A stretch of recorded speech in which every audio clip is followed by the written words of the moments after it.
Et bonjour, bienvenue dans cette nouvelle interview sur la chaîne de melulière.com. Aujourd'hui, on accueille Laetitia Boivin, qui est maman de 4 enfants et qui va nous partager sa riche expérience de maman en IEF, de maman solo, de maman globe-trotteuse et de maman pleine de surprises.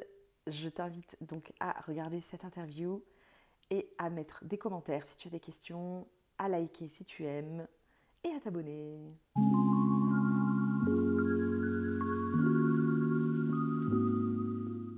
Bonjour Laetitia, Bonjour. merci d'être ici et de répondre à mes questions qui arrivent. On va commencer par une petite présentation, si tu veux bien nous dire ce que tu as envie de nous dire de toi. Ok, alors ça, c'est toujours l'exercice un petit peu difficile pour Ouais. moi parce que je ne sais jamais quoi choisir. Je vais être, on va dire, de l'ordre le plus important dans ma vie, jusqu'à toutes les choses qui m'intéressent parce qu'il y a beaucoup de Mmh. passions qui m'animent. Donc déjà, je suis maman. Maman de 4 enfants nés. Alors maintenant, je donne les années de naissance, ça me semble plus Ouais. simple parce que ça grandit tellement vite. Donc ma première est née en 2008, donc 13 ans déjà. Celle qui m'a fait découvrir vraiment, la parentalité autrement. Sachant que moi, du coup, j'étais donc maman à 22 ans. Je Mmh. vous laisse calculer mon âge. Que c'était enfin voilà, c'était vraiment une évidence, c'était, un choix invoulu et que, j'avais vraiment aucune idée de la maman que je serais. Si tu veux, j'avais une vie déjà, très atypique, je faisais les saisons, je voyageais. Donc j'ai fait mes 6 premiers mois de grossesse en voyage. J'avais vu déjà plein de choses différentes, je parlais thaï et laotien, du coup, c'est vrai que j'avais vraiment été, immergée déjà plusieurs, années de ma vie en voyage et en fait, je m'étais pas vraiment posé de questions, si tu veux. Je savais que j'avais envie, d'allaiter, je savais pas trop combien de temps. Je savais que j'avais envie d'une naissance, qui soit libre, mais je savais pas vraiment ce que ça signifiait pour moi. J'avais en tout cas déjà eu l'occasion de partager avec, des femmes sur, on va dire, la maternité proximale, j'ai envie de dire, mais pas comme une option vraiment choisie, réfléchie, engagée, vraiment comme un truc hyper naturel en fait, tu vois. C'était de manière vraiment informelle où j'avais papoté avec des femmes qui étaient devenues des amies sur des lieux où j'avais vécu, qui m'avait expliqué un petit peu comment ça marchait. Puis j'avais vu les jeunes mamans qui restaient vraiment allongées au moins une semaine, à côté de qui on faisait du feu tout le temps, qui étaient tout le temps hyper couvertes, qui étaient hyper choyées. Enfin, il y a plein de choses qui se sont passées dans ma vie, j'ai envie de dire, c'était sur des malentendus ou des Mmh. hasards, tu vois, je sais pas trop comment on peut dire. Mais voilà, toujours est-il que c'était devenu quelque chose pour moi dans la continuité, devenir maman, et je m'étais pas vraiment plus renseignée que ça. Je sais que je voulais par exemple, tu vois, utiliser des couches lavables, c'était une évidence. Dans le quotidien, je m'étais pas préparée, plus que ça finalement, tu vois? Je m'étais dit, bah, que ça allait le faire, j'allais continuer ma vie comme avant, sauf avec un bébé. Bon alors, c'était un bébé qui pleurait beaucoup, beaucoup, beaucoup, beaucoup. Ça a été un gros, tremblement de terre dans ma vie et en même temps, enfin, tu vois, avec du recul, je me dis: «Je l'ai quand même super bien vécu». Mmh. C'était dur, hein, c'était super dur. Moi, avec, ma grande, j'ai vraiment connu le moment où tu te dis: «Bon, OK, là, j'ai tout essayé, il y a rien qui marche. Je pose mon bébé et je vais dehors prendre l'air, je le laisse hurler parce que sinon, qu'est-ce que je vais faire?» Tu vois? C'est vraiment un truc que j'ai pas revécu après.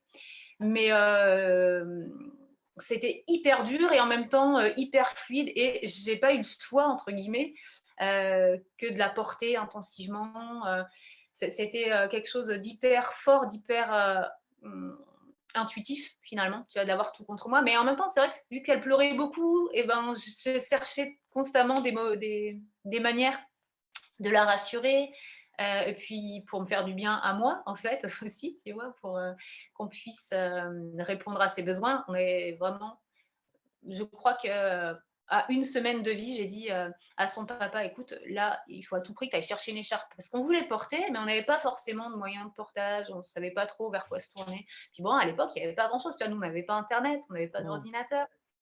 À l'époque, c'était comment je sais plus comment elle s'appelle, la tricocène, Mmh. qui est une écharpe qui est quand même pas une très bonne écharpe, on ne peut pas dire le contraire, hein, mais il y a 13 ans, ça se trouvait à Nature et Découverte, donc il avait fallu faire 2 heures de route pour aller la chercher à Nature et Découverte, et c'était le Graal, parce qu'à partir du moment où je l'ai eu, je ne faisais mais on la portait 8 heures par jour, si tu veux, c'était vraiment enfin, C'est très indispensable. drôle parce que la semaine dernière, il y a 15 jours, j'ai interviewé l'autre Laetitia Ah oui, Plisson.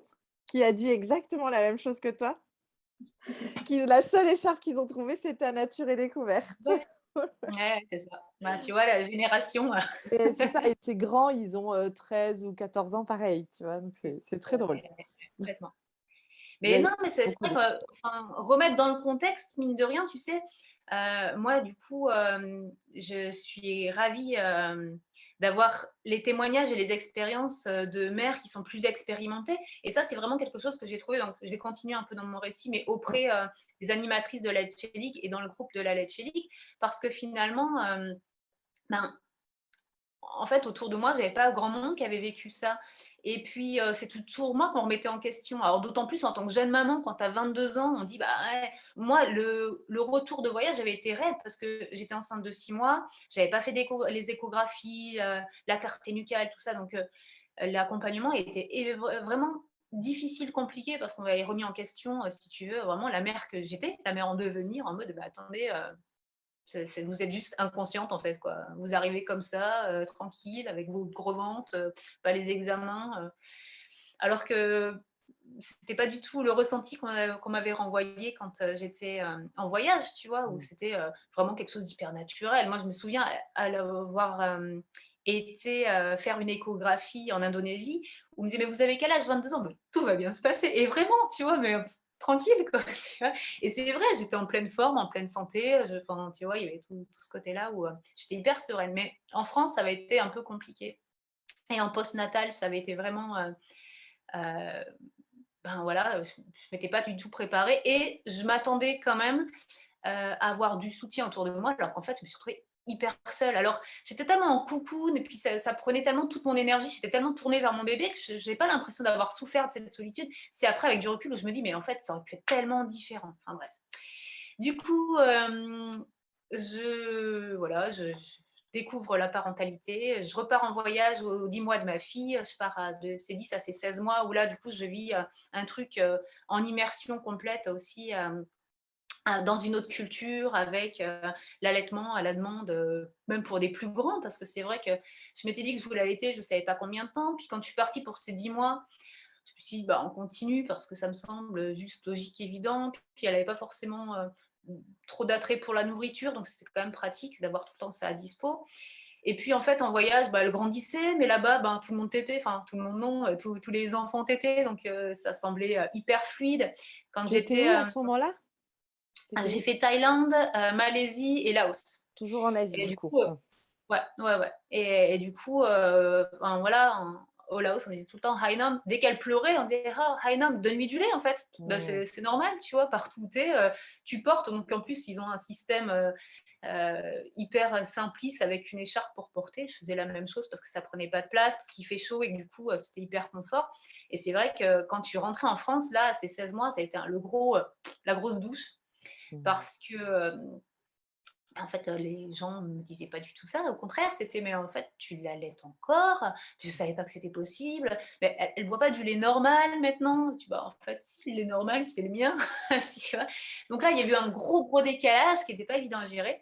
C'est là vraiment que j'ai été, ravie de trouver à côté de chez moi, j'habitais dans le sud à ce moment-là, un groupe de la Let's League, où, on a pu me dire: «Non mais OK, ce que tu fais, c'est tes choix, c'est juste, c'est correct, répondre aux besoins de ton enfant, enfin, tu peux le faire de différentes manières et ce que tu offres, c'est beau. Donc ça a été hyper important dans ma vie de jeune maman. Donc très vite, je suis retombée enceinte, c'était pas prévu et du coup, ça a été un grand bouleversement de me dire, OK, là, il y a plein de choses que j'ai envie de faire différemment. Donc j'ai continué les saisons, donc j'ai redéménagé à ce moment-là, où j'ai pu trouver une sage-femme qui accompagnait les naissances à la maison. Donc elle m'a suivie toute ma grossesse. Ça a été vraiment merveilleux de faire avec elle un cheminement, déconstruire un petit peu ce qui avait été dur pour moi lors de ma première fin de grossesse. Et puis voilà, donc on a accueilli mon fils à la maison en 2011, sans que la sage-femme ait eu le temps de venir. Elle a priori, s'en était doutée dès le départ, moi pas du tout. Donc ça a été quelque chose de vraiment merveilleux.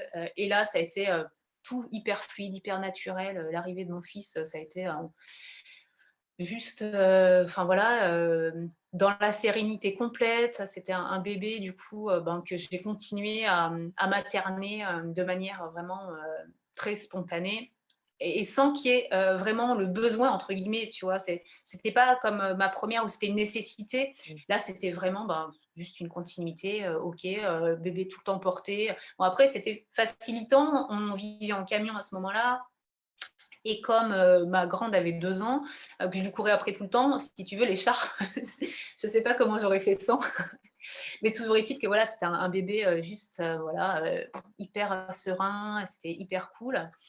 Ce que j'ai pas dit par rapport à ma grande, c'est que quand elle a eu 2 mois, je me suis lancée dans l'aventure de l'hygiène naturelle. C'est quelque chose que j'avais pu observer, mais alors c'est rigolo parce que à aucun moment, je m'étais dit que c'était pour moi. Enfin, tu vois, j'avais vu ça en voyage, mais c'était vraiment dans le non-faire en voyage, si tu veux. C'était pas le truc où, tu vas proposer à l'enfant ou tu vois? C'était, ben, l'enfant, en fait, il est cul nu, puis bon, bah, il fait là, hop, tu t'écartes un peu, tu es sur de la terre battue, c'est pas très grave. Enfin, tu vois? J'avais pas l'impression qu'il y avait vraiment une histoire de connexion de conscience. Après, je m'étais bien rendu compte que, les mamans, quand elles portaient, elles descendaient leur enfant, elles leur proposaient à ce moment-là, puis que ça collait. Je m'étais pas plus posé la question. En tout cas, j'avais pas l'impression que c'était pour moi. Et bah, les couches lavables, c'est quand même une petite intendance, hein, on ne peut pas dire le contraire. Bon, de toute façon, quand tu es jeune maman, tout est vite une intendance quand même, hein, ça change la vie. C'est le fameux truc où tu te dis: «Mais qu'est-ce que je faisais avant?» Mais en fait, j'avais le temps de faire plein de trucs, je ne m'en rendais pas compte. Donc toujours est-il que quand elle avait 2 mois, je me rappelle très précisément du moment où j'ouvre la couche qui est sèche et là, elle fait pipi et je m'étais souvent dit que c'était quand en fait, il faisait un peu froid, tu vois? Elle est née au mois de décembre, c'était l'hiver, là où on était, c'était un gîte pas très bien isolé où, on devait chauffer à blinde et puis tu avais des endroits où avec des courants d'air, c'était pas super confort et du coup, là, je me suis dit: «Mince, en fait, c'est pas qu'elle a froid, c'est juste qu'elle attend que j'enlève la couche pour faire pipi». Et vraiment, il y a eu un gros déclic à ce moment-là. Je me dis: «Mais stop, quoi, on arrête tout, en fait. Mais pourquoi j'y ai pas pensé plus tôt?» Et c'est bluffant parce que, ouais, c'est vraiment un moment très précis où ça fait un gros déclic. Et à partir de là, en fait, j'ai trouvé, d'autres systèmes pour pouvoir pratiquer l'hygiène naturelle avec elle et ça a été, juste une expérience, tellement, ouf, tellement magique que, ben, je me suis pas vue faire autrement avec mes autres enfants, en fait. Donc, quand mon fils est arrivé, j'ai commencé l'hygiène naturelle à sa naissance, ça a été, hyper fluide. Puis alors là, bébé, de printemps, bébé d'été, tu vois? Mmh. Donc Trop forcément, facile. bah ouais, trop facile, carrément, quoi. Et puis voilà, chemin de vie faisant, je me suis retrouvée maman solo, quand mes loulous avaient 13 mois et 3 ans. Donc là, c'était un gros remaniement dans ma vie où je me suis rendu compte, ben, que, mes voyages en fait, avaient été principalement financés par, mes petits boulots, de saisonnière, que j'avais pu faire avec les domaines de compétences qui me semblaient le plus simple à exploiter, en bon rapport, financier, on va dire. Donc j'avais fait les saisons, principalement, dans la vente, en tenant des snacks parce que j'ai de la famille, si tu veux, qui avait des hôtels et des restaurants, donc j'ai grandi dedans, donc c'était hyper évident pour moi, j'avais des facilités. Donc je me suis retrouvée à la gérance d'un snack quand j'avais 20 ans, c'était hyper facile et puis ça rapportait bien. Donc j'avais mis de côté tous les emplois qu'on m'avait proposés avec le BAFA, qui étaient vraiment payés à des pâquerettes et c'est dommage parce que ça m'animait vraiment. Et j'avais découvert à ce moment-là le milieu Montessori parce que la voisine de boutique attendait son premier bébé, m'avait filé un bouquin, allez, Maria Montessori, tiens, allez, c'est parti. J'avais trouvé ça super chouette. On avait été visiter ensemble la petite école qui était encore un tout petit truc de la fille de Pierre Rabhi, Sophie Bouquet, en Ardèche. Donc voilà, c'était une petite immersion. Et puis les voyages, j'avais rencontré tiens, une première éducatrice Montessori, avec visité des écoles dans le nord de la Thaïlande qui s'inspiraient de cette philosophie. Enfin voilà, ça avait semé des petites graines. Et quand je me suis retrouvée jeune maman, je m'étais un peu plus penchée sur la question. Et quand je me suis séparée, là, je me suis dit, en fait, il faut que je trouve ce qui, moi, m'anime, parce que j'ai vraiment besoin d'aller au bout de ce qui résonne en moi. Et du coup, je me suis formée à ce moment-là à la pédagogie Montessori avec l'association qui s'appelle La Source, que je recommande vivement parce que j'ai été ravie des enseignements que j'ai reçus là-bas. Ça a été un grand chamboulement. Donc je me suis retrouvée à passer tout mon temps à fabriquer du matériel, à faire des propositions. J'étais en congé parental du coup, et puis de fil en aiguille, j'ai commencé à accueillir un premier enfant, puis un deuxième enfant, puis de faire du troc et au bout d'un moment de me dire: «En fait, j'arrive à la fin de mon congé parental, il va falloir que je trouve une activité» et puis là, en fait, bah, je commence à avoir du monde qui est vraiment intéressé. Il y avait des super retours avec notamment des instits, qui disaient aux parents: «Bah, qu'est-ce qui s'est passé avec, ton enfant? Ça va super en ce moment, c'est chouette». Dire: «Bah, en fait, elle fait des ateliers Montessori», puis enfin vraiment ça avait fait boule de neige, c'était génial. Donc je suis rentrée en couveuse d'entreprise où j'ai proposé, des ateliers Montessori principalement. Je me suis retrouvée à ce qu'on me propose de faire des formations. Première fois, je me suis dit: «Bah, je sais pas, bah, allez, pourquoi pas, je tente», c'est parti. Puis en fait, ça m'a vraiment plu. J'ai eu des super retours, donc on m'a demandé de faire plus de formations, donc j'ai fait plus de contenu de formation, donc je me suis retrouvée formatrice, comme ça. OK. C'était où ça, du coup? Au Greta, au tout départ, c'était au Greta. Donc là, Et dans maintenant, je quelle suis posée dans la c'était Nièvre. dans quelle région? C'était dans la Nièvre aussi? Ouais, en fait, je me suis D'accord, installée dans la Nièvre à l'issue de mon congé parental et maintenant ça fait 7 ans que je suis là. d'accord. Mais du coup, Enfin, tes ça enfants, fait ils 7 ans sont que pas passés à l'école de Sophie? C'est tu pas du tout. Alors en fait, non? du coup, mes enfants ma grande a été scolarisée quelques mois quand, mon fils, était tout petit. Parce qu'à ce moment-là, c'était vraiment le moment, si tu veux, où moi j'envisageais de faire l'école à la maison. Mais je ne savais pas exactement ce qui était possible. J'avais repris le travail, là, du coup, dans, une structure d'accueil de petits enfants, à la montagne et c'était la période hyper compliquée, tu vois? J'avais mon deuxième bébé, qui dormait pas beaucoup, j'étais super fatiguée, je gérais un emploi, à mi-temps, plus, la grande, plus enfin, tu vois, le la vie à la montagne, déneiger la voiture, les Ouais. bronchiolites, enfin, tu vois, c'était une période vraiment très intense. C'était juste avant ma séparation, donc forcément, tu vois, c'était un peu compliqué à la maison, tout ça et ça avait été vraiment une grosse impulsion de me dire: «OK, me recentrer sur ce que faire ce que moi j'ai envie de faire, en fait», tu vois? Me retrouver aussi, toute cette partie-là, quoi. Et ce moment-là, donc ma fille a fait 2 mois de petite section de maternelle. Ça se passait super mal. J'étais convoquée régulièrement à l'école parce que son bonhomme patate n'était pas assez structuré. Voilà, elle avait des lacunes en dessin, en motricité. Enfin bref, donc tu vois, de plein de petits trucs comme ça. Puis, si tu veux, j'avais une petite fille qui était hyper vive, ça se passait super bien en dehors de ça, qui du coup n'avait pas de couche, ni le jour ni la nuit, tu vois? Vu qu'elle est du mois de décembre, elle avait même pas 3 ans encore et elle s'était remise à faire pipi, la nuit, enfin, juste quand il y avait école le lendemain. Il y avait plein de trucs comme ça où je m'étais dit: «Bon, moi j'allais pas bien, elle allait pas bien» et là j'ai dit: «Stop, on arrête tout», j'avais fait une rupture de contrat à ce moment-là et ça se passait pas bien à la crèche non plus pour mon petit parce que j'avais accepté de bosser dans cette structure-là, en étant très claire que je voulais continuer à porter et allaiter mon bébé, au sein de la structure. On m'avait dit: «Pas de problème, c'est cool et tout» et en fait, bah, ça se passait très bien avec la directrice, mais j'avais une collègue avec qui ça s'était très mal passé, qui, clairement avait fait, je sais pas, l'excès de zèle, enfin, de harcèlement au travail, voilà. Ah oui. J'ai Mmh. mis du temps, si tu veux, avec la fatigue, les hormones, tout ça, à me dire que c'était vraiment ça. Je me remettais moins en question, en me disant que j'étais peut-être pas une très bonne professionnelle, qu'en effet, c'était peut-être compliqué d'allier, si tu veux, cette vie de maman avec, l'accueil d'autres enfants. Alors qu'en fait, non, ça se passait bien, c'était tout à fait compatible, mais que c'était pas, au goût de tout le monde. Donc là, j'ai dit: «Stop» et donc ma fille n'a pas été rescolarisée depuis, tu vois? Donc elle a fait vraiment quelques mois de petite section. Mon fils n'a jamais essayé l'école et finalement, si tu veux, au fur et à mesure des ateliers que j'ai proposés, moi, on m'a tendu plusieurs perches pour pouvoir, créer des écoles, mais j'ai jamais souhaité le faire parce que déjà, je sais que c'est un investissement énorme en temps et que la qualité de vie qu'on a aujourd'hui en IEF, on l'aurait pas. Ni pour moi, ni pour nos enfants. Heu, du coup, heu, du coup, voilà, c'est pas un projet. Je suis très contente de pouvoir, intervenir dans d'autres écoles, mes enfants, de pouvoir y aller de temps en temps. Ils ont, la possibilité, bien sûr, s'ils le choisissent, de se tourner, vers, une instruction en structure. Mais c'est pas du tout un projet pour aucun d'entre nous, donc voilà, on laisse filer et puis, on répond aux besoins au fur et à mesure. Mmh. Du coup, j'en étais dans mon récit que quand je suis devenue formatrice, à peu près à ce moment-là, j'ai fait la rencontre d'un homme merveilleux à qui j'ai dit au départ, «Bon, écoute, tu as la quarantaine, tu as fait la croix sur la parentalité». Pas du tout.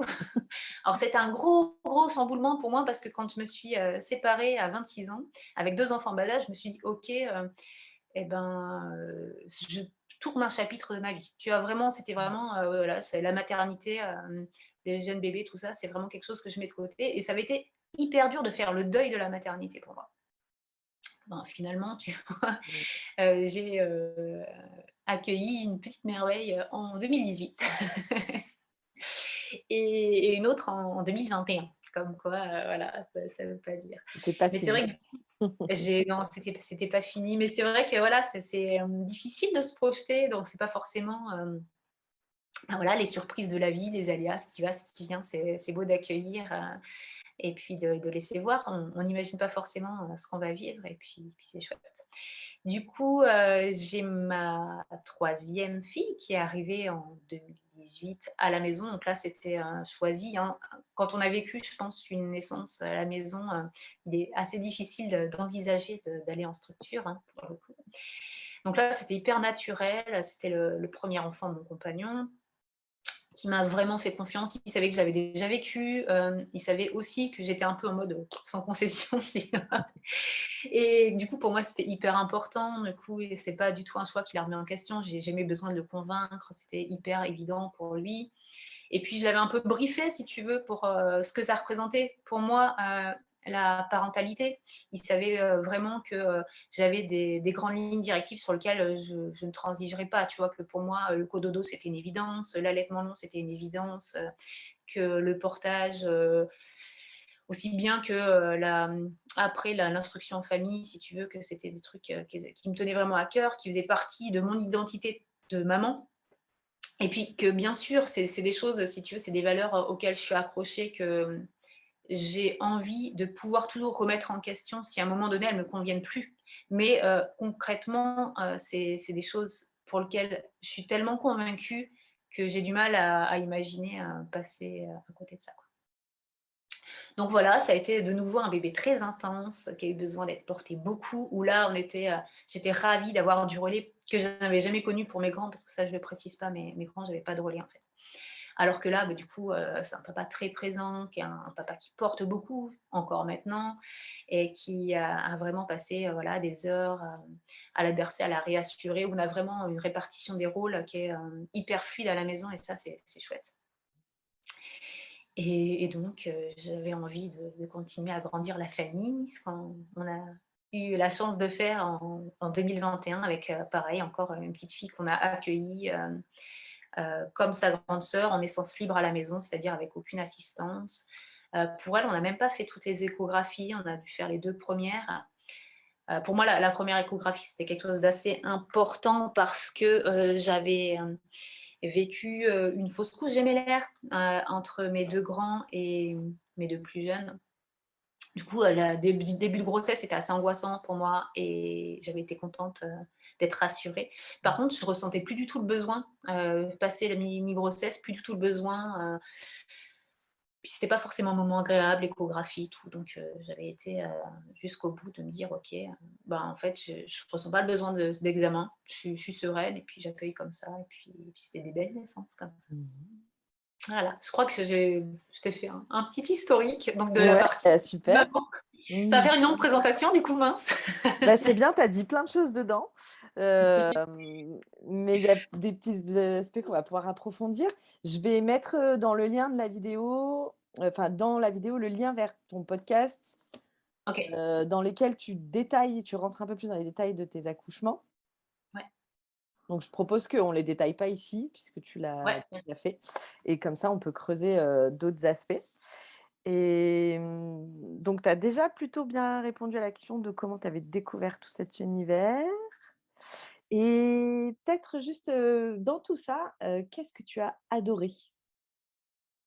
alors qu'est-ce que j'ai adoré? Écoute, j'ai envie de dire la liberté, quoi. Clairement, moi, c'est s'il y a un mot qui revient régulièrement, c'est le fait de me sentir hyper libre, hyper connectée, quoi. De pouvoir, décider au dernier moment, de suivre l'élan naturel, tu vois? Te dire: «OK, bah, aujourd'hui, on a besoin d'être, collé cocoon et ben, on reste collé cocoon et c'est très bien comme ça. Aujourd'hui, on a besoin, de voir du monde, de prendre l'air. Allez, c'est parti, on va de on prend l'air, on va voir du monde». Enfin, tu vois? Moi, j'ai vraiment cette sensation-là. Alors, j'ai envie de dire, principalement, surtout pour mes grands, parce que là, je vais pas te cacher que, Déjà, la vie sédentaire que j'ai depuis 7 ans change beaucoup de choses. Et puis, ben, ces 2 dernières années, le Covid a quand même bien mis un, une claque à cette sensation de liberté que j'ai vraiment ressentie avant. Mais j'ai bon espoir que ça revienne. Vraiment, vraiment. Mais en tout cas, ouais, c'est ça, de pouvoir aller partout. Tu vois, je me suis jamais empêchée de bouger avec mes enfants. Ils m'ont accompagnée. Après, j'ai repris le travail. Je détaille pas tout, mais j'ai repris le travail saisonnier quand ma grande était petite. J'ai accepté des boulots qui étaient un peu ingrats, style du ménage, des trucs comme ça, avec toujours la condition que je puisse venir travailler avec mes enfants. Donc, si tu veux, j'ai travaillé avec eux petits, aux frais, pour aller ramasser des fraises, pour faire plein de petits boulots différents avec eux en écharpe, avec eux portés, avec eux. Quand j'ai repris les ateliers, c'était pareil, c'était avec mes enfants. Donc, il y a énormément de choses, si tu veux, en termes de rythme, où j'ai accepté que ça soit différent. Et c'est pas toujours facile parce que, ben, envie de faire plein de trucs tout le temps, mais j'ai toujours priorisé que ça puisse être confort pour eux, pour leur permettre d'être vraiment sécures, puis de se détacher quand ils se sentaient prêts, quoi. Et puis je peux dire que c'est bien le cas parce qu'aujourd'hui j'ai des grands qui sont tout le temps en vadrouille à droite à gauche, qui sont hyper indépendants et avec qui on a une super relation, on est super contents de se retrouver et en même temps, ben, c'est de leur âge, tu vois? Ils sont tout le temps à droite, à gauche, ils sont invités, ils invitent des copains, ça se passe super bien, quoi. Alors, comment tu as réussi à faire ça, toi, à travailler avec tes enfants? C'est-à-dire que moi, j'arrive pas à faire le ménage chez moi avec mes enfants dedans et tu arrivais à faire le ménage ailleurs avec tes enfants autour? Tu Ouais. veux dire qu'ils passaient pas derrière toi pour, tout déranger, tout ce que tu venais de ranger, Alors après, ça dépend de l'âge, tu vois? Il y a toujours des périodes où c'est plus compliqué. Là, la période de ménage, si tu veux, on va dire que c'était entre 6 et 10 mois où tu as un bébé qui OK. accepte d'être dans l'écharpe tout le long, où tu vas reposer avec un petit truc le temps de faire ailleurs. Tu vois, moi, j'ai tendance à fonctionner vachement en unité de temps. Mmh. C'est-à-dire, si tu veux, si ton enfant il met du bazar pendant 20 minutes, qui t'en met un peu partout, et que tu sais que son bazar, en 2 minutes, il sera rangé, tu as gagné 18 minutes. Tu Mmh. vois, grosso modo. Donc, il y a des trucs comme ça où j'essaye d'optimiser un petit peu. Puis après, mine de rien, je me suis quand même pas mal appuyée sur les formations. Bah, déjà, sur toutes mes lectures.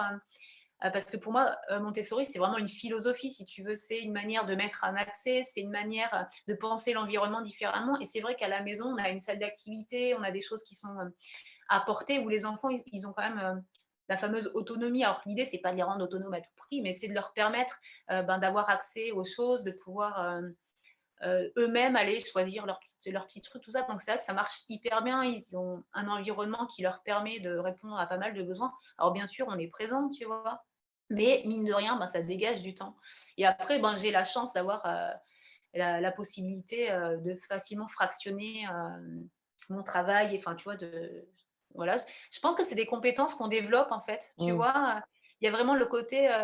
J'avais été assez marquée, j'avais suivi une formation Sensiplan à un peu un système de symptothermie où on était plusieurs jeunes mamans à suivre avec les bébés à côté, puis interrompu, puis tu proposes un pipi, puis tu lui donnes un petit truc à manger, puis tu lui donnes la tétée, enfin bref.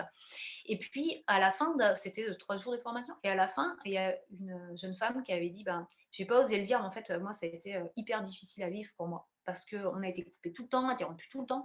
Et moi, j'avais pas du tout ce ressenti-là. Je me bah, Mmh. je sais pas, non, en fait, moi, j'ai trouvé ça hyper cool. Alors après, c'était dommage qu'elle ait pas dit avant, et en même temps, on n'aurait pas pu y changer grand-chose parce que c'était cool que ça soit accessible avec nos enfants en bas âge. Mais je pense que c'est vraiment une compétence que tu développes au fur et à mesure, tu vois? Parce que, ben, parce que dans la vie, ben, tu commences à faire avec ton enfant, puis au départ, tu trouves ça un peu fastidieux, puis en fait, après, tu t'habitues, puis voilà, c'est pas la même présence, tu vois, quand tu es complètement à ton enfant et quand tu fais autre chose, mais du coup, tu restes un petit peu en hypervigilance et puis ça, tu le conserves, quoi. Voilà. Ouais, je sais pas, ça me Ouais, je semble pense assez. que, bah, comme pour tout, hein, dans la maternité, il y a aussi, chacune avec, notre chemin de vie et notre histoire et tout ce que Mmh mh. ça soulève. Mais, je pense qu'il y a aussi, ça c'est des choses que j'explore de plus en plus, on n'a pas tous les mêmes, capacités au niveau, cérébral à faire, 2 choses en même temps. J'ai une copine, j'ai une copine qui elle peut pas écouter un truc et être attentive si elle est pas en train de faire quelque chose avec ses mains. Et Ouais, moi, je si je comprends, ouais. fais quelque chose au même moment, je ne suis pas attentive, je n'entends pas, ce que j'écoute, tu vois? Ouais, Et je pense qu'il y a aussi ça qui rentre en jeu. Et moi, bien je sûr. vois, quand Tania a commencé à se déplacer et puis elle était vraiment dans une motricité très, très, très intense et très tôt, puisqu'elle a marché à 11 mois. C'était plus possible pour moi de faire les ateliers de portage avec Tania.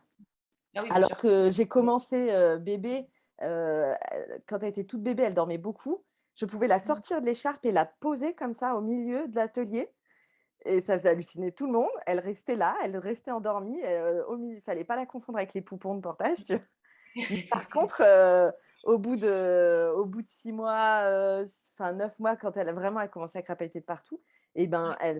je pouvais plus être attentive pour les parents que j'accompagnais avec Mmh. Tania à côté qui dévastait littéralement, tout l'environnement autour et ça avait été, hyper difficile pour moi de faire ce constat que: «Mince, je peux pas le faire avec elle».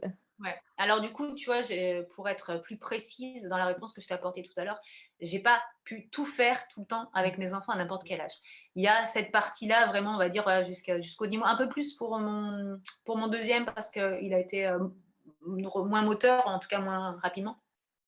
Mais il y a toute cette période-là où tu peux tout faire avec et il y a quand même, un espèce de trou, on va dire entre Mmh. 18 mois et plus ou moins 3 ans où, là c'est forcément compliqué parce que OK. l'attention est vraiment présente à eux.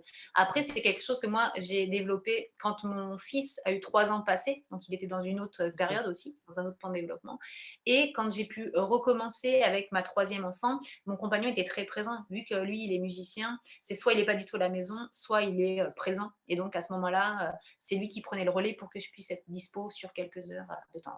Ouais. OK. Mmh. Merci pour ces petits éclaircissements. Parce que Mmh. moi, je sais Pas que Wonder Woman du tout, tu vois? J'arrive pas à tout faire tout le temps, pas du tout. ouais, mais c'est important, je trouve, parce que je sais que moi, j'avais lu pas mal de témoignages comme ça et ça m'avait fait un peu fantasmer et quand je me suis retrouvée confrontée à la réalité, je me suis dit: «Putain, merde, les autres, elles y arrivent et moi, j'y Mmh. arrive pas et comment Alors ça par se contre, fait?» les autres, elles y arrivent, c'est fatigant. Si tu veux, ça reste sur Mmh. des périodes courtes de temps. Je suis ravie que les enfants grandissent, qu'on rentre dans une autre dynamique aussi, parce que clairement, c'est fatigant, c'est Mmh. épuisant même, tu vois? Je peux pas dire le contraire. C'est possible, c'est un choix que j'ai fait parce que j'avais envie de, retrouver une activité pour moi avec un côté assez valorisant, tout ça qu'on n'a pas en tant que jeune maman, hein, Mmh. faut dire ce qui est malheureusement. Pourtant, Dieu sait qu'on devrait. Mmh. C'est Mais clair. à côté de ça, si tu veux, c'était impossible pour moi de dire: «OK, j'ai envie de m'épanouir en tant que working mum et laisser les besoins de mes enfants de côté». Donc Mmh. j'ai réussi à concilier, mais forcément, c'est pas un truc, je pense en tout cas, mais peut-être que c'est différent pour chaque personne, Mmh. que, sur la durée, c'est quand même quelque chose de Ouais. fatigant et voilà. Là, Bah, c'est là, ça. je vois bien, mais c'est vrai que c'est comme tu disais, c'est un apprentissage et puis après enfin, je vois là pour le troisième, clairement, j'ai mis le paquet quand il était tout bébé. Je savais que c'était le moment où je pouvais le plus avancer, dans la construction de mon site internet, toutes ces choses-là Mmh. et là, je vois, il a 1 an et donc bah, comme ses sœurs, il marche depuis qu'il a 10 mois et demi et ça devient de plus en plus intense là et je savais que là, ça risquait d'être le moment où j'allais être moins, Mmh. j'aurais moins de temps et de ressources pour ça et là, donc là, je commence, à chercher du relais extérieur. Là, clairement, il fait, des sessions de 2 heures en crèche et sans ça, là, j'y arriverai plus, tu vois? Mmh. J'avais beaucoup plus de temps pour travailler entre ces 0 et 6 mois Ouais, que ce que j'ai maintenant, quoi. je comprends. Alors moi, pour le coup, c'est différent, tu vois? Et c'est ça qui est beau, c'est que chacune puisse s'adapter en fonction. Mmh. Moi, j'aurais été incapable, la période, on va dire, mais je dois l'avouer maintenant, mes 3 derniers mois de grossesse au moins et les 6 premiers mois de mes bébés, je suis incapable de faire autre chose que penser bébé. Enfin, tu vois, c'est vraiment le côté neurone c'est un truc, ça parle bébé, OK, je suis captivée, attentive, ça parle pas bébé, je fly complètement, mais c'est hallucinant. Pour ma troisième, j'ai bossé jusqu'à 8 mois, tu vois? Vu que j'étais indépendante, j'ai bossé jusqu'à 8 mois. Je me rappelle la dernière journée de travail, c'était une conférence, mais heureusement que je la connaissais par cœur parce que Mmh. franchement, j'étais complètement mais déconnectée complètement et j'avais été en mode automate et ça s'était bien passé parce que c'était un truc avec lequel j'étais super à l'aise. J'aurais été incapable de sortir de ma zone de confort au niveau Mmh. professionnel à ce moment-là parce que j'étais pas du tout, réceptive à ça et vraiment les 6 premiers mois, bah, pour chacun de mes bébés, mais là pour mes 2 dernières, vraiment, juste, centré que bébé, impossible et j'ai voulu, tu vois, me dire: «Allez tiens», j'avais, fin de grossesse, mis mon fichier de porte-bébé tech parce que je fais de la location de porte-bébé, en ligne Et en fait, les demandes que j'avais, j'étais en fait désolée parce que j'arrivais pas. Enfin, tu vois, ça Mmh. faisait trop d'infos, trop de trucs et j'étais pas à ça en fait, quoi. Et ça revient petit à petit, voilà, je pense que faut accepter que ça prenne le temps, qu'il faut, quoi. Ouais, mais c'est ça. Moi, ma grossesse, par contre, j'ai rien pu faire. Du moment où je Ouais. suis tombée enceinte, pendant 9 mois, c'était juste plus possible. J'étais tellement Ah ouais. fatiguée, malade, tout ce que tu veux. Mmh. J'avais, eu un petit regain d'énergie au moment de l'annonce, de menace de la loi sur l'IEF là, et Mmh. où du coup, j'ai participé à l'organisation des états généraux de la liberté éducative. Ouais. Mais ça a duré 2 mois, c'était hyper intense et Mmh. à la fin, je faisais que des conneries. Mmh. J'arrivais plus du tout à suivre, je dis: «Bah, là, j'arrête. Je suis désolée, je suis à 8 mois de grossesse, je peux plus». Et c'est clair que les 2 premiers mois non plus, hein. Les 2 premiers mois, j'étais, à fond à profiter de mon bébé. Mais après, quand j'ai pu commencer, c'était cool, c'était cool. Mais bon, en Ouais. même temps, j'étais dans, mon projet tourne autour des bébés, donc j'étais Bien sûr. dans mon environnement bébé, quoi. Ouais. Et puis après, je pense que c'est juste pour, une personne, c'est à un moment T aussi. Enfin, tu vois, tu Ouais. vis différemment d'autres choses et puis, enfin, je pense vraiment que c'est hyper important de se détacher du jugement des autres et puis de faire en sorte de se questionner quand on a tendance parce que moi, j'étais une jeune maman super jugeante, hein. Quand j'ai eu Mmh. ma première, que ça avait été hyper dur, qu'elle pleurait tout le temps, puis tu vois, je me sentais quand même, tellement connectée, ça me semblait quand même hyper fluide et naturel que je comprenais pas, tu vois, les parents, qui, quand on pouvait plus, qui parlaient mal à leurs enfants, qui enfin, tu vois, il y avait des trucs, je comprenais pas, quoi, tu vois? Et puis après, ben, elle a grandi, la période bambin est arrivée, je me suis retrouvée avec un autre bébé et là, il y a des trucs, j'ai compris Mmh. différemment. Je suis vachement moins jugeante maintenant.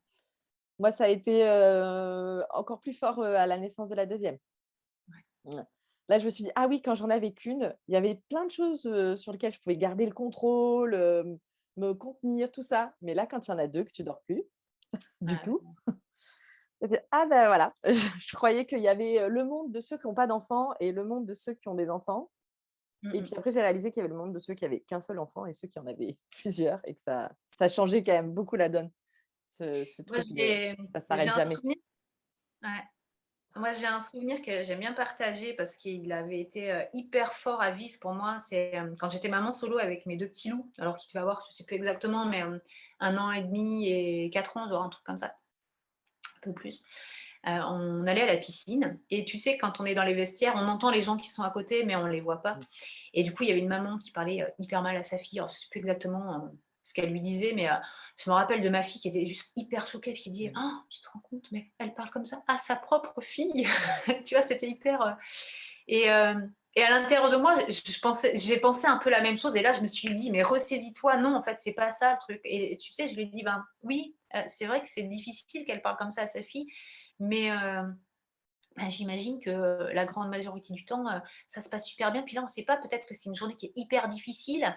Et du coup, j'avais été pleine de compassion pour cette maman, en même temps triste pour cette petite fille, puis en même temps de me dire, ok, ça sert à rien d'être dans le jugement, de dire, attends, l'odieuse mère, comment elle fait. Et puis j'avais dit, mais tu sais, moi aussi, ça peut m'arriver de parler comme ça quand je suis très fatiguée. Puis, tu sais, c'est pas toujours facile de répondre à ses besoins, puis on fait au mieux. Et ma fille elle m'avait dit en disant, mais tu nous parles jamais comme ça. Et à l'intérieur de moi, c'était pas vrai parce que Mmh. clairement, maman solo avec 2 enfants bas âge, il y a des fois où je me suis transformée en dragon, j'ai dit des Mmh. trucs où je me dis: «Mais mince, c'est pas ça», tu vois? Et puis en même temps, ben, on nous a pas appris à répondre à nos besoins, on fait comme on peut. Il y a des fois où c'est difficile, quand on n'a pas de relais, c'est vraiment une circonstance aggravante aussi et voilà et ce que j'avais trouvé ça fabuleux, c'est de me dire: «OK, en fait, ma fille, elle, et ben, sa normalité, c'était quand, on était dans le dialogue, dans l'échange et bien sûr, il y a eu quelques dérapages, quelques craquages. Je dis bien sûr parce qu'en vérité, même si on entend peu parler, moi, il y a pas de famille que je connais où ça arrive jamais, tu vois? Mais, en fait, sa normalité, c'est pas ça. Sa normalité, c'est quand on est vraiment, dans le respect, dans l'accompagnement, de nos émotions, dans le partage et voilà, ça m'avait vraiment touchée. Mmh. Et beh, justement, puisqu'on en parle, qu'est-ce qui a été le plus difficile pour toi? Ne pas dormir. Je crois que sans Je crois que c'est presque la réponse unanime. sans commune mesure avec le reste. Après, voilà, tu vois, ne pas dormir forcément, j'étais quelqu'un, je sais pas si j'imagine que c'est tout le monde dit ça aussi, qui avait pas mal de besoins de sommeil, tu vois? J'avais mes 8-9 heures de sommeil, tout le temps avec un rythme plutôt couche très tard, lève très tard. Et mes enfants ont eu des rythmes tout à fait différents. Mes 2 plus grands avaient tendance à se coucher naturellement, alors c'est un grand mot, mais tu vois, vers 6h30, 7h le soir. En général, c'était leur heure du dodo, quoi. Donc j'avais mes soirées entrecoupées de Mmh. tétés, de bercés, de tout ça, mais tu vois, j'avais quand même une plage là où ils dormaient, pas mal, et en général à 4h, 4h30, 5h max, c'était, debout tout le monde là-dedans. Oh pétard. Ça Et c'est si tu veux, moi, naturellement, me coucher avant minuit, c'est quelque chose qui est vraiment pas facile, et du coup, c'était pas d'un trait, on est bien d'accord, hein, c'était, entrecoupé de nombreuses tétées, de changer, de bercer, de tout ça, donc c'était vraiment une grosse, grosse, carence en sommeil à ce moment-là, qui a été vraiment très difficile à vivre, et beh, ça, j'étais pas préparée du tout, hein, je m'attendais vraiment pas à ça. Pour ma première, pour mon deuxième, si, sauf que, bah, du coup, c'était le cumul aussi, mmh, et puis là, je revis ça, donc ils ont commencé à dormir entre 3 et 4 ans, on va dire, les grands. Donc j'ai eu une petite pause mmh. et puis, là, je le revis, je suis en plein dedans où pareil quoi, je suis hyper contente parce que j'ai un compagnon qui est très présent, qui se lève aussi pour bercer les filles, pour, voilà, on se relaie vraiment beaucoup parce que le sommeil, c'est vraiment quelque chose qui rend tout le reste plus compliqué, forcément. Et puis, tu vois, il suffit de 2 nuits où tu dors mieux, où, allez, tu sens que ça va, puis, tu te refais 2 nuits catastrophes derrière. Nous, on a eu, tous les petits maux là, vraiment, quand, ma petite dernière est arrivée, étant donné que ma troisième va à la crèche, régulièrement, voilà, toutes les petites maladies infantiles qui sont pas très graves, mais qui font que, ben, tu es présente et que la nuit, tu es présente et que du coup, voilà, ça laisse, ouais, ça, c'est quelque chose de difficile. Et OK. quand même, je m'accroche au fait que je sais que ça passe, tu vois? Là, pour moi, c'est complètement je le vis encore complètement différemment, la maternité avec mes 2 plus jeunes, parce que déjà, ben, j'ai 10 ans de plus, 10 ans d'expérience, et je sais que ça passe. Je sais que ça passe, je sais que, ça passe, et que ce que tu gardes en fait, ben, c'est ce qui est beau, et qu'en même temps, bah, si c'est dur, ben, c'est dur, mais c'est dur qu'un moment, et ce que tu offres, en fait, c'est vraiment pour toujours, et ça, vraiment, je le remémore régulièrement, quoi. Et là, tu sens la différence, d'avoir, des grands enfants? Ah oui, oui, bah, Hein? complètement. Ouais. Ah Ça oui, il change y a tout, pas hein? bah, moi, en fait, j'aime chaque moment. Enfin, tu vois, c'est vraiment des phases hyper différentes, mais j'aime les avoir tout petits, quand la période contre toi, puis j'aime commencer à les voir explorer, puis, j'aime aussi les voir accompagner, découvrir, être dans l'échange. Enfin, tu vois, chaque période est hyper chouette. Puis là, ils sont vraiment sur un autre regard avec, on a des dialogues qui sont hyper forts. Enfin, tu vois, c'est vraiment hyper, hyper chouette, quoi.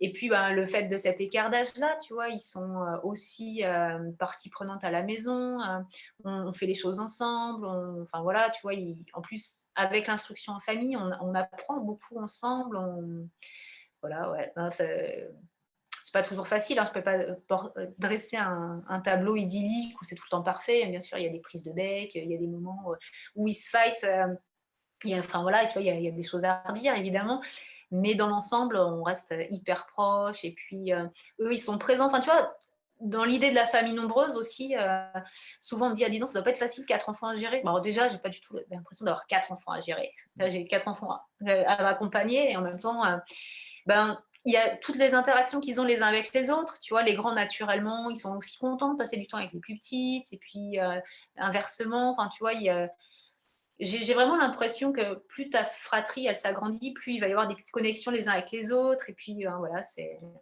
beau, c'est chouette. Bah, moi, je vois d'avoir, Lisa 7 ans, Ouais. heu, elle passe beaucoup de temps avec Arthur, elle adore ça et Ouais, genre j'ai même pas le droit de m'en occuper pendant le repas. C'est elle qui s'occupe de son petit frère, tu vois? Elle est même capable, elle revient, elle fait: «C'est bon, il a fait pipi, je vais changer sa couche». ouais.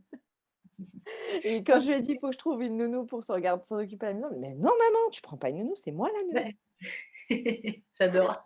Et vraiment, enfin, je sens que ça me soutient vachement. Il y a plein Ouais. de c'est tout con, hein, mais c'est vraiment des moments où tu peux aller pisser, quoi. Tu vois? Rien que Mmh. ça. Ah, Tu as une complètement. grande Prendre qui est une là. douce. Bah, tu vois, moi, je me suis retrouvée, mon compagnon est reparti bosser, quand j'étais, 2 mois postpartum, et je me suis retrouvée du coup, toute seule avec les 4 loulous, et oui, bien sûr, je pouvais aller prendre une douche. Enfin, tu Mmh. vois, c'était, que des petits trucs comme ça. Moi, j'ai les grands qui ont porté les petites, en écharpe, en porte-bébé, ma grande naturellement, enfin même mon grand d'ailleurs, naturellement, ils arrivent à capter, si tu veux, au niveau de l'hygiène naturelle, de dire: «Tiens, je crois qu'elle a envie d'éliminer» et de proposer et que ça roule. Enfin, tu vois, il y a vraiment ce côté-là aussi où ouais, j'ai l'impression qu'on fait un peu notre village, tu vois, le côté tribu. Ouais, Je c'est le ça. ressens vraiment là, seulement à l'arrivée de la 4e, ouais. Et du coup, alors le portage, tu es devenue, formatrice, enfin monitrice, Monitrice. voilà. Et après ton troisième, ta troisième, hein, c'est ça? Ça, ouais. Et du coup, tu vois la différence, enfin, qu'est-ce que tu noterais, qu'est-ce que ça a changé pour toi dans ton regard, de portage, tout enfin? Alors, j'ai envie de dire ce que ça a changé, c'est mon statut qui est complètement, fou. Non, en vérité, si tu veux, pour moi, le portage, c'était quelque chose de hyper instinctif, facile, évident. J'ai jamais fait d'atelier de portage en tant que maman. Ça a été quelque chose hyper évident, hyper fluide. J'ai été très à l'aise. Ma petite, 1re, je l'ai portée au dos à 2 mois, alors quand je regarde les photos maintenant, je me dis: «Oh là là», la monitrice en moi dit: «Ouf, bon, c'était, moyen». Mais en vrai, c'était suffisamment sécuritaire et c'est ce qui m'a permis, vraiment, ben, de materner. Pour moi, c'est vraiment un outil indispensable, dans ma vie.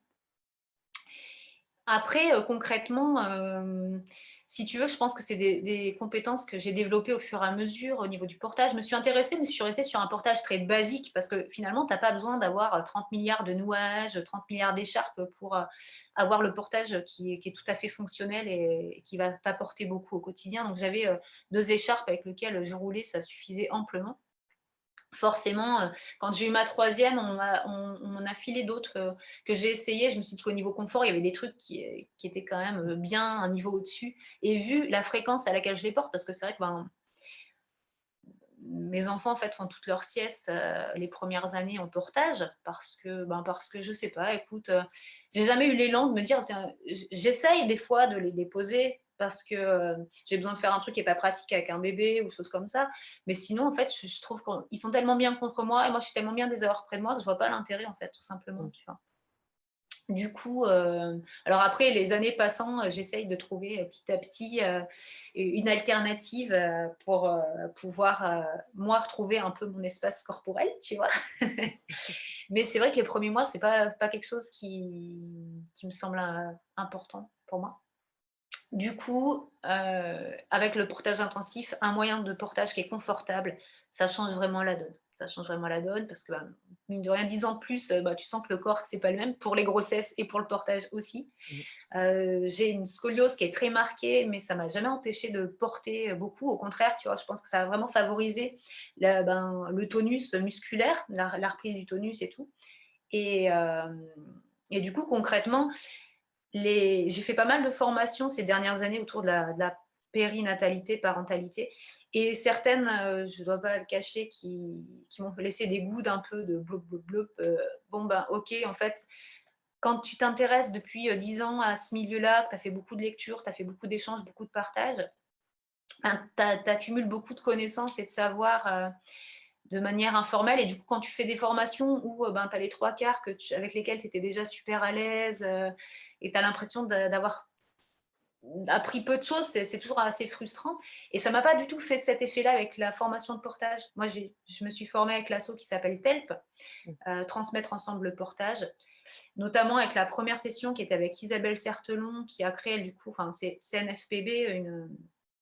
elle fait une formation à part et que j'ai trouvé juste mais passionnante. Enfin, pour le coup, j'ai trouvé que c'était hyper intéressant. Ça offre un autre regard avec, ça met des mots et ça permet vraiment d'accompagner parce que l'expérience en tant que, parent porteur, ça n'a rien à voir avec, la manière dont on peut accompagner, ben, des, problématiques tout à fait différentes, en termes de portage. Parce que, mine de rien, le portage que nous, on vit, c'est pas forcément celui dont ont besoin les Mmh. parents qui nous contactent pour les ateliers. Du coup, j'ai trouvé ça hyper fort et je pense que j'enchaînerai sur la formation de formatrice pour pouvoir transmettre, également. Ouais, Cool, ouais. trop bien. Moi, depuis ma troisième, j'ai pas repris d'activité, on va dire, entrepreneuriale réellement puisque, je travaille en tant que bénévole au sein d'une association. Donc cette association, si tu veux, me permet, de pouvoir avoir un budget de formation, donc c'est chouette et je me suis posé la question et bah, en fait, pareil, je t'avoue sincèrement que, mon expérience, les échanges que j'ai faits autour, me confortent dans l'idée que j'ai pas forcément besoin d'une Mmh, formation comme ça. Je me sens tout à fait légitime de pouvoir accompagner, des ateliers à Cheny, mmh. sans, faire une formation, qui validerait avec un bout de papier, enfin, tu vois? Ouais. Après, c'est hyper intéressant d'avoir un réseau, enfin, tu vois? Je veux pas, discréditer ces formations-là, hein, pas du tout, hein. Moi, personnellement, j'en ressens pas le besoin. Après, c'est toujours pareil, si tu veux. Je suis arrivée dans un stade aussi de ma vie où, bah, mine de rien, j'ai 36 ans. Je suis passionnée par plein de trucs depuis longtemps. Je commence à avoir, pas mal d'expérience dans des domaines, qui me passionnent, donc autour de la parentalité, tu vois? La pédagogie, la philosophie, de Montessori notamment. Toutes ces petites billes-là, elles me font me sentir hyper légitime dans ce domaine-là et après, c'est les parents même en tant que doula, si tu veux, j'ai pas fait de formation de base en tant que doula, mais clairement, j'accompagne en tant que doula des familles qui savent très bien, alors après j'ai fait des séminaires, j'ai suivi, des, journées d'approfondissement dans différents domaines, j'ai suivi des séminaires en ligne, tout ça. Mais J'ai tu as suivi pas pas l'assertif tamponné, quoi, c'est ça que tu veux dire? mais j'ai pas l'assertif tamponné, notamment, doula de France. Et en fait, j'en ressens pas le besoin et je me dis que si tu veux, il y a des familles, pour qui c'est important, qui feront pas appel à moi et c'est tout à fait OK. Et il y a des familles, qui font appel à moi, avec qui ça se passe très bien, qui ont pas besoin de ça non plus parce que finalement, ben, c'est, ce qu'on vit ensemble qui est assez riche et ça, c'est OK donc voilà. Moi, je suis hyper transparente par rapport à ça, je suis hyper à l'aise et j'ai envie que les personnes, si tu veux, elles puissent, soit être à l'aise avec ça et puis a on peut bosser ensemble, soit elles ne le sont pas. Mmh. Et puis à ce compte-là, bah, je les renvoie avec joie, vers des personnes qui vont être certifiées, dans différentes écoles avec, différentes formations. OK. Après, si tu veux, Mmh. je peux pas, enfin, je pense que c'est aussi toute une posture. Je peux pas être une maman d'enfant, que j'accompagne en unschooling et me dire: «En fait, moi, j'ai besoin de mes formations validées», quoi, tu vois? Enfin, tu as ce côté-là aussi, si tu veux, où bien sûr, je suis convaincue qu'on apprend, au fil de la vie de plein de choses, de nos expériences, puis de ce qui nous anime, si tu veux. Après, concrètement, la poule ou l'œuf, au bout d'un moment, pour faire une Mmh. formation, les gens, ils sont pas nés avec une formation, qu'ils vont transmettre. C'est des connaissances qui sont accumulées. Moi, la formation que je suis en train de créer, sur initier les cérémonies prénatales, j'ai pas suivi de formation initier les cérémonies prénatales. Je me suis lancée et puis j'ai pioché des informations, j'ai eu des retours d'expérience. Petit à petit, je vais, ben, voilà, j'ai consigné un petit peu ce qui pouvait être amélioré, j'ai, rassemblé des infos, j'ai collecté un petit peu tout ça pour pouvoir proposer quelque chose qui va, être utile et qui va, si tu veux, faire économiser du temps. En gros, ben, Mmh. plutôt que de te dire, tu vas, sur 3 4 ans, emmagasiner, toutes tes connaissances, faire ton expérience avec, ben, tes déboires, tes petits trucs à améliorer au fur et à mesure. Là, je te propose de suivre une formation qui va te donner, en fait, tout ce package-là et qui va t'éviter, toutes ces petits déboires que j'ai pu avoir et voilà. C'est Ça pas ne dit pas évident que c'est en France, hein, la ah oui, France, c'est le pays du diplôme, complètement. qui est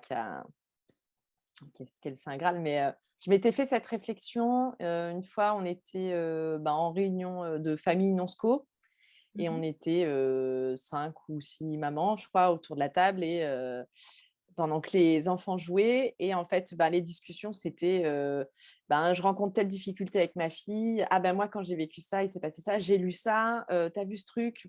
Et puis, en fait, au bout de 1 heure ou 2 heures, je me suis dit: «Putain, mais en fait, quand on est ensemble, on est tout le temps dans cette démarche de réflexion et Ouais, de recherche, en fait». le feedback, Et il m'a oui, fallu du temps, en fait, pour me dire, tout ce temps passé là à lire, à chercher, enfin, ça compte, c'est énorme, en fait. C'est des ressources, complètement. je le passe pas à faire autre chose, en fait Ah, et ça a pas un parcours, bien, balisé, avec une certif au bout, mais en fait, ça a de la valeur ah bien sûr, et exactement. Ouais. je sais que et ça se voit quand tu te retrouves avec des jeunes parents qui te bombardent de questions et que tu te rends compte que tu as des réponses à donner, qui sont Mmh peut-être mh. pas, c'est jamais Mais des bien vérités sûr, de absolues, toute façon, mais en tout cas, moi je c'est pense que c'est essentiel de se recentrer sur comme quoi il y a pas une vérité. Il y a un truc qui va être valable pour une personne, qui va pas l'être pour l'autre et puis dans un moment de ta vie, ça va être OK, pas un autre. Enfin voilà, je pense qu'il faut conserver, peu importe que tu aies des formations, pas des formations, peu importe les compétences et les connaissances que tu as, garder cette humilité-là, mmh, de te dire que voilà, il y a pas de vérité, absolue pour tout, dans n'importe quel domaine, quoi. mmh. Pour finir cet entretien, est-ce que tu aurais un conseil ou un message que tu aurais, très envie de faire passer à une maman qui attend son premier enfant ou qui vient d'avoir son premier petit bébé? Ouais, je pense que ça va être hyper bateau, mais néanmoins important. Non, clairement, c'est de se faire confiance. C'est se faire confiance, se laisser, la place et le temps, d'écouter vraiment, comment ça vibre à l'intérieur, ce qui est juste pour elle et pour son enfant parce que du coup, on est une entité, une même entité, hein, franchement les premiers mois, c'est vraiment, voilà, voir comment ça résonne et de s'autoriser à prendre le temps, voilà, de laisser la confiance, prendre le dessus et c'est pas toujours facile, c'est vrai. Ouais. Mais c'est bien comme, vous êtes pratiquement toutes à l'avoir dit, ça fait un bon matraquage Ah et ouais, comme ça, ça c'est encore plus fort. Tu vois? C'est vraiment, on en est toutes à dire la même chose, c'est que c'est vraiment ouais, hyper important. carrément. Mmh. C'est cool. Merci à toi. Bah, merci beaucoup pour ce temps, c'était vraiment très chouette. Merci d'avoir regardé cette vidéo, j'espère que ça t'a plu. Si tu as aimé, tu peux mettre un petit pouce bleu et la partager. Si tu n'es toujours pas abonné, c'est le moment de le faire et je te donne rendez-vous à très bientôt pour une nouvelle vidéo.